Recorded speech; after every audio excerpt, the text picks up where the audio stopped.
To begin doing a multicolor sort, first we need to create a compensation experiment. So under the File menu, I select New Compensation. And in this example, I'm going to use our DuraClone IM Basic Kit, which is an 8-color assay.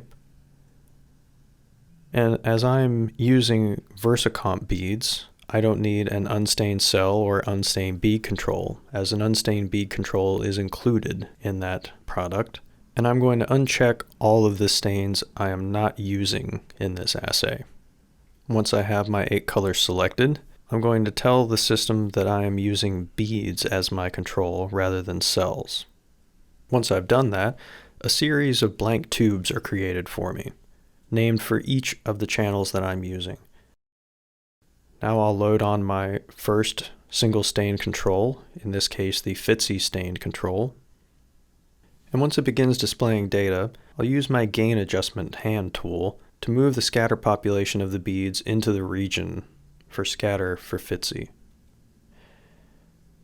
I'll then use my linear log adjustment slider on the primary plot so that I can see the full distribution of the negative peak and place the markers around the negative peak and the positive peak. The system is automatically set up to record 10,000 total events for compensation files.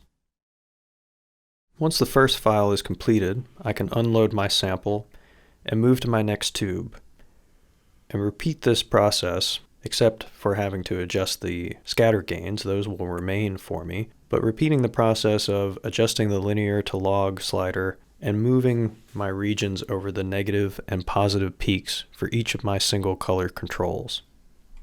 Once our final file is run, I can click on Calculate Compensation in the upper left-hand corner and see my compensation matrix. And then I'm going to save that to the compensation library to apply to my experiment.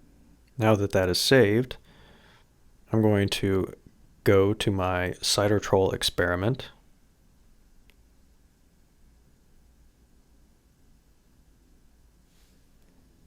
And create the plots that I need in order to visualize the cell types that are within the DuraClone IM Basic Kit. Under Settings, I can set channel names. And so for this assay, I'll again uncheck any channels that I'm not using,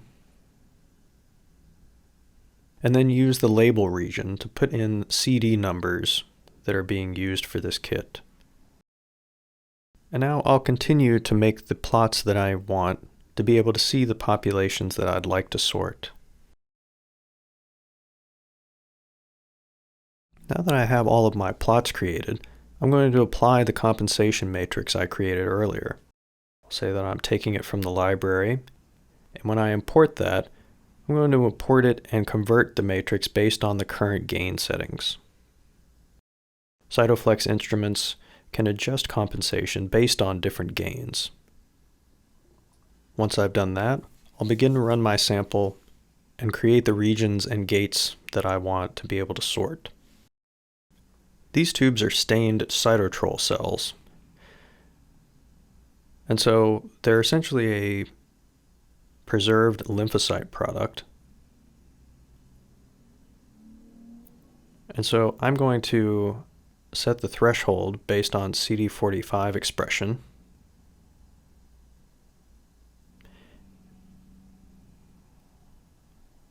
And be able to see that 45 positive population really stand out.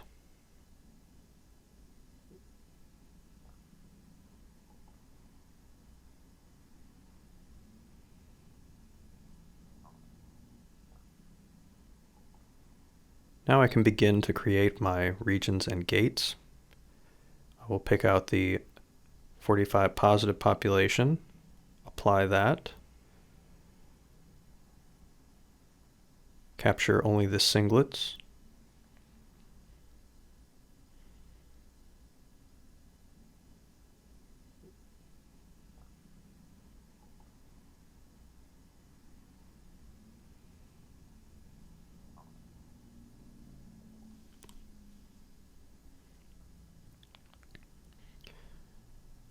You'll notice on the CD14 plot I don't see much there because This is a preserved lymphocyte product, so not many CD14 positive cells make it through.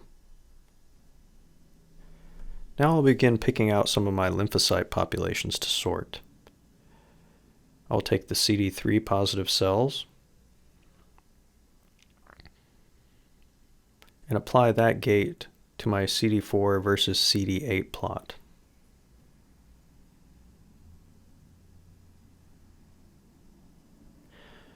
I'll make use of auto-scaling to bring those populations out clearly, and I'll set a region on the CD4 positive population as well as the CD8 positive population.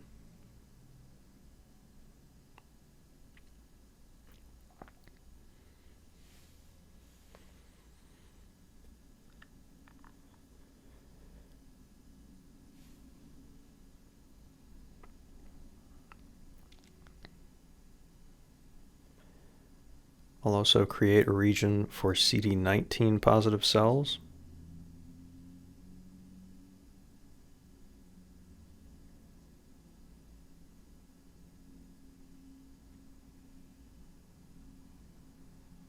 And finally, for the CD56 positive cells that are CD3 negative.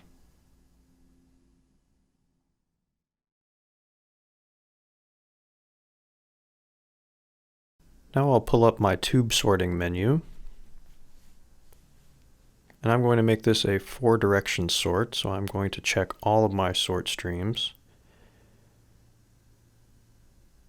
and place the populations I want to sort into the different sort directions. When I hit Start Sort, I can either create a new tube or overwrite the tube data I had previously. In this case, I've created a new tube. And now the sample begins to play, and we see that our sort count's updating. I've increased the sample flow rate here to allow for faster sorting and a higher event rate. But you'll notice that we still achieve quite good efficiencies of 90% for each of these populations. Sorting continues until stop conditions are met, or until we stop the sort ourselves. Now I'm going to run a purity check on some of these populations. This is a purity check of our CD19 population. You'll notice the sample is quite dilute, but also quite pure.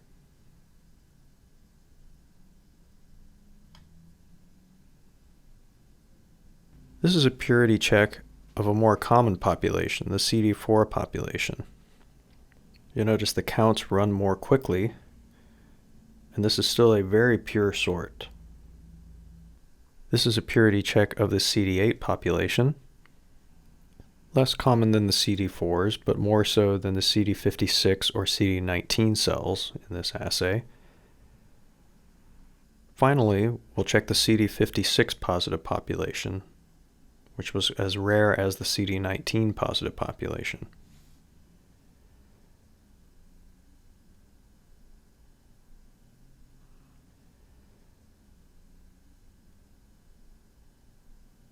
Again, the sample is quite dilute, but the output is very pure. I could also sort one of these populations into a plate.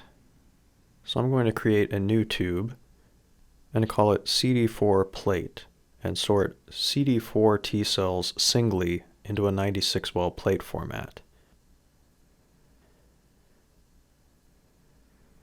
I no longer need my tube sorting menu for this. Instead, I need my plate sorting menu. In plate sorting, I can select individual wells to make them sample wells or select several in bulk. When I click Setting, I can name the sort group and then give a sort logic and decide what sort mode and target count I would like. I'm going to sort a single cell into each well. Once I have my plate loaded, I just click Sort. I'm again given the option to create a new tube or overwrite data. In this case, I will overwrite it. And you'll see my plate display live update as it sorts. When that sort is completed, the plate is ejected, and you can take it out for your further assays.